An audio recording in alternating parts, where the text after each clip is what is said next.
자, 4장에 자, 자바 웹 개발 교육부터 또 보도록 할게요. 이제 자바 쪽, 이제 자바니까 이제 백엔드 쪽이죠. 백엔드 쪽. 예. 자바 웹 개발 개요부터 보도록 하겠습니다. 여기서 이제 서블릿과 JSP가 나옵니다. 예. 서블릿이 뭔지, JSP가 뭔지. 요 둘 다 우리가 이제 웹사이트 만들 때, 웹 서비스 하는 웹페이지를 만들 때 사용하는 기술입니다. 서블릿과 JSP. 그 다음에 이제 용어가 하나 나오는데 REST API라는 용어 하고요. 뭐 JAX, RS라는 뭐 이런 이제 것도 나오고. 그 다음에 이제 스프링 프레임워크이라는 이제 자 이게 뭔지 이제 그리고 이제 자바 웹 개발과 관련된 그런 이제 간단한 좀 개념 뭐 이런 것들을 이제 요장에서 설명을 합니다. 그래서 서블릿과 JSP 등장 배경 한번 보실 거고요. 그 다음에 우리가 일단은 이 서블릿 JSP 위주로 쭉 실습할 거지만 제일 마지막에는 이제 대형 프로젝트를 할 때는 이제 이 스프링 프레임워크라는 걸 쓰거든요.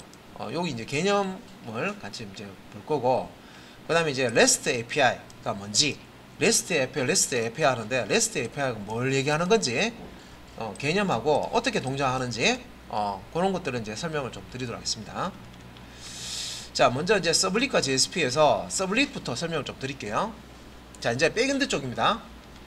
자, 이제 서블릿이 뭐냐? 서블릿은 자바 기반의 웹 프로그램 개발을 위해 만들어진 기술이다. 자, 여기서 이제 자바 기반. 그래서 여러분들 자바 공부하셨잖아요, 그죠? 그 자바 코드로 서블릿을 개발하는 겁니다. 근데 이제 서블릿이라는 걸 이제 개발할 때는 이제 서블릿도 그냥 개발하는 게 아니고요. 상속을 받아서 서블릿 클래스를 이제 상속을 받아서 서블릿을 이제 만드시는 거고요. 그래서 이제 자바로 작성된 프로그램을 실행할 수 있는 서버가 필요한데, 우리가 톰캣이라고 여기 WAS라고 하는 웹 애플리케이션 서버라고 하는데, 요 톰캣이라는 WAS를 이미 설치를 했죠. 우리가 서버도 소프트웨어 서버가 있고 하드웨어 서버가 있고요. 그 다음에 이제 웹 서비스를 한다. 우리가 홈페이지 같은 거 서비스 해주는 서버 같은 거 이제 그것도 서버에서 이제 홈페이지 서비스를 할 때 정적 페이지를 서비스한다. 동적 페이지를 서비스한다. 요런 이제 개념도 좀 아셔야 되고, 정적 페이지는 항상 오늘 내일 모레 똑같은 결과만 브라우저에서 볼 수 있어요. 그래서 뭐 10명이 접속하든 100명이 접속하든 1000명이 접속하든 똑같은 내용만 확인할 수 있는, 내용이 바뀌지 않는 그런 페이지를 서비스하는 게 이제 정적 페이지라고 서비스를 한다고 해요. 그래서 보통 이제 정적 페이지 서비스 할 때는 아파치의 그 사이트에 아파치라는 웹 서버가 있습니다. 그놈만 쓰면 돼요. 그러면 걔는 이제 그 웹 애플리케이션처럼 특정 이제 프로그램을 실행해서 그 결과를 뭐 이렇게 되돌려주고 그런 게 아니라, 단순히 웹 서버에 서비스하는 홈 디렉토리에 있는 HTML이나 CSS나 자바스크립트만 그냥 브라우저적으로 그냥 전송하는, 단순히 그냥 전송만 해주는 그런 역할만, 그것만 해요. 그래서 이제 딱 정해져 있는 내용, 변하지 않는 내용, 정적인 어떤 페이지 서비스 할 때는 아파치 웹서버만 이제 사용하면 됐지만, 우리가 하는 여기 지금 자바, JSP, 서블릿 이런 이제 것들을 이용해서 이제 동적인 웹페이지를 만들려고 그러면 이 톰캣처럼, 이런 톰캣처럼 WAS가 필요합니다. 웹 애플리케이션 서버. 그래서 이제 서블릿을, 자, 여기 이제 서블릿이라는 용어를 설명하고 있죠. 서블릿을 실행하기 위해서는 서블릿 컨테이너가 필요하죠. 서블릿을 처리하고 실행해 줄 수 있는 게 이 톰캣 안에 들어가 있습니다. 그래서 서블릿을 실행하기 위해서는 톰캣과 같은 서블릿 컨테이너가 필요하다.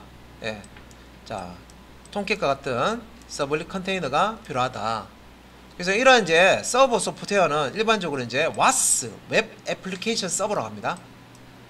그래서 예, 요 와스 요 톰캣이 와스라는 거죠. 와스. 요 웹 애플리케이션 서비스를 할 수 있는 웹 애플리케이션 서버다. 자, 그러면 자, 자바 기반의 웹사이트를 만들 때 쓰는 기술로 이 서블릿, 예, 서블릿이 제 처음에 나오는데, 자, 이 서블릿은요 초창기에 우리 여러분들이 이제 초창기에 만약에 웹 개발을 한다 그러면 다 서블릿을 썼어요. 자바 쪽으로. 예, 근데 서블릿은 그냥 되는 게 아니고요. 자바를 익힌 상태에서 자바 문법을 알고 있는 상태에서도 또 서블릿 책을 구매해서 또 서비스 책을 공부를 해야 돼요. 예. 그래서 웹 서비스 하는 페이지를 만드는 방법이 또 있거든요. 그 문법을 또 익혀가지고요. 그 구조라든지, 동작 원리라든지 이런 거를 하나하나 또 배워가지고 서블릿 형태의 자바 코드를 작성하는 거예요. 그래서 상당히 좀 어려워했습니다. 왜? 자바도 배우기 힘든데, 웹 서비스 하려니까 자바도 알아야 되는데 또 서블릿 개념도 알아야 되니까, 예, 힘들죠. 그래서 지금은 이제 요 서블릿을 아예 안 쓰긴, 뭐 완전히 안 쓰는 건 아니고요. 쓰긴 써요. 예, 일부 쓰긴 쓰는데 꼭 핵심적이고 꼭 써야 될 부분만 서블릿을 쓰고, 사실 이제 다른 기술로, 예, 대체를 해서 씁니다. 그래서 서블릿 이후에 나온 게 이제 JSP입니다. JSP는 좀 쉽게 배우고 쉽게 여러분들이 웹사이트를 만들어서 실행할 수가 있습니다. 그래서 이제 서블릿 요 개념인데요. 예, 웹 요청과 응답에서 기본적인 웹 요청과 응답 과정을 보면 클라이언트 웹 브라우저가 있고요. 이 웹 브라우저가 웹 서버한테 요청을 합니다. 리퀘스트 요청을 하거든요. 요때 이제 클라이언트 이제 주소창에 서버 주소하고, 예, 그 서버에 뭐 어떤 페이지가 이제 필요한지 요청을 하죠. 뭐 index.html 페이지를 요청한다, 예를 들어서. 그럼 이제 웹 서버는 홈 디렉토리에 서버에 여러분들이 FTP로 여러분들이 만든 HTML 문서를 이렇게 업로드를 시키거든요. 그러면 이제 웹 서버가 여기서 이제 요청을 받아가지고 index.html 요청하네. 그러면 이제 홈 디렉토리에 index.html 있잖아요, 그죠? 그러면 이 파일을 읽어서, 예, 요 클라이언트 웹 브라우저 쪽으로, 예, 코드를 전송을 해줍니다. 이게 이제 응답입니다. 그러니까 소스 코드 자체를 다 파일을 읽어가지고 텍스트 코드를 쫙 브라우저 쪽으로 전송을 하는 거예요. 예. 그러면 이제 여기서 전송된 값을 다 받았잖아요, 그죠? 요 index.html, 예, 내용을 다 받으면 그걸 가지고, 예, 해석해서 실행을 해줍니다. 해석기가 요 HTML 태그, CSS, 다음에 자바스크립트 코드를 해석하는 해석기가 웹 브라우저 쪽에 있다 그랬죠. 여기서 해석해 가지고 이제 실행을 해줍니다. 화면에 이제 그려주는 거죠. 렌더링 한다 그러죠. 예. 그래서 이제 밑에 자 서블릿의 역할이 있는데, 이제 클라이언트 웹 브라우저가 있고요. 자 이렇게 이제 요청을 하는데, 이번에는 서블릿, 예, 서블릿이 어떻게 동작되는지 이제 설명입니다. 일반적으로 그냥 단순한 HTML 페이지가 어떻게 동작되는지는 위에서 설명했고요. 요 아래쪽에 이제 서블릿을 우리가 이제 만들어 가지고 서비스를 할 때는 클라이언트 브라우저가 서버 쪽으로 요청을 하죠.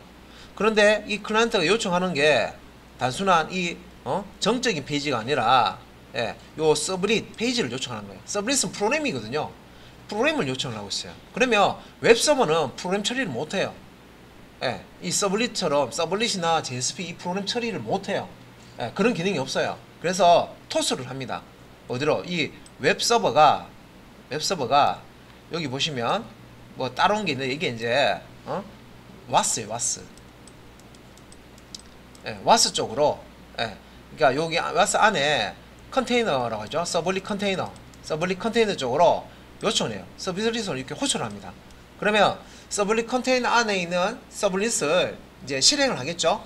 근데 서블릿 실행할 때 만약에 데이터베이스하고 연동해서 데이터베이스 값을 읽어온다든지, 안 그러면 뭐 회원가입처럼 클라이언트 브라우저에서 폼에 입력된 데이터를 서버 쪽으로 이렇게 받아서 데이터베이스에 저장해야 되는지 하면 요 데이터베이스하고 이렇게 연동이 돼서요, 처리한 다음에 그 결과값을 웹서버 쪽으로 다시 토스를 합니다. 이때 결과값을 토스할 서블릿이 결과값을 낼 때는요, 이 브라우저가 인식 가능한 HTML, CSS, 자바스크립트 코드로 만들어서 예, 결과가 나오는데 그 결과가 HTML 문서라고 보시면 돼요. 서블릿이 생성한 결과는 HTML 문서라고 보시면 돼요. 그 문서 안에는 HTML 코드, CSS 코드, 자바스크립트 코드가 들어가 있다고 보시면 돼요.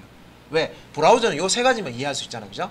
그러니까 이 서블릿이 실행한 결과는 뭘로 만들어진다? HTML 코드로 만들어져서 브라우저 쪽으로 전송이 되는 겁니다.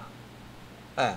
그래서 정해놓은 HTML 문서가 아니고요. 페이지가 아니라 이 서블릿이 여기 데이터 입력받은 거 뭐 해달라는 요청에 따라서 HTML 문서를 작성해서 얘가 결과 값으로 만들어 가지고 예, 클라이언트 브라우저 쪽으로 응답을 해주는 거예요. 그래서 위쪽은 여기는 이제 정적 페이지 자 서비스를 하는 거라 그러고요. 아래쪽 이 서블릿 같은 경우에는 동적 페이지 서비스 하는 겁니다. 예. 그 예를 들어서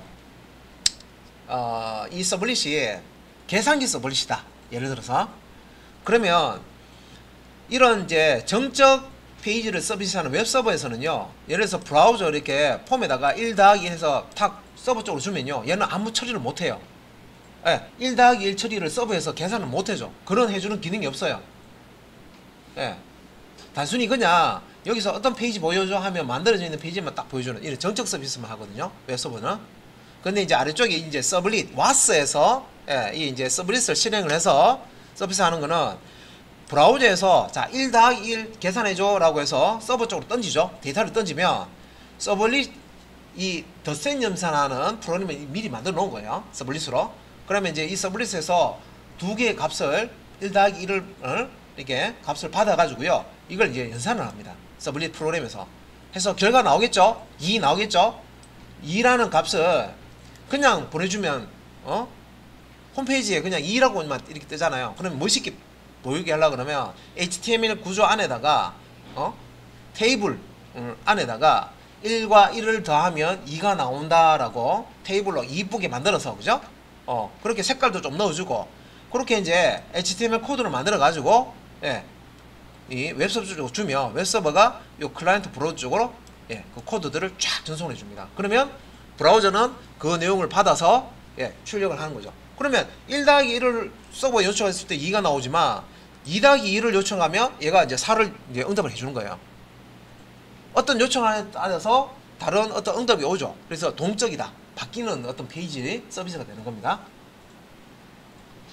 자, 이게 이제 우리가 이제 백엔드로 이제 프로그램 이제 할 때 요런 이제 개념을 이제 알고 계셔야 돼요. 예, 요 이제 아래쪽 요걸 이제 우리가 통캐스 설치했잖아요. 그죠? 그래서 요 아래쪽에 요 기능이 된다는 거예요.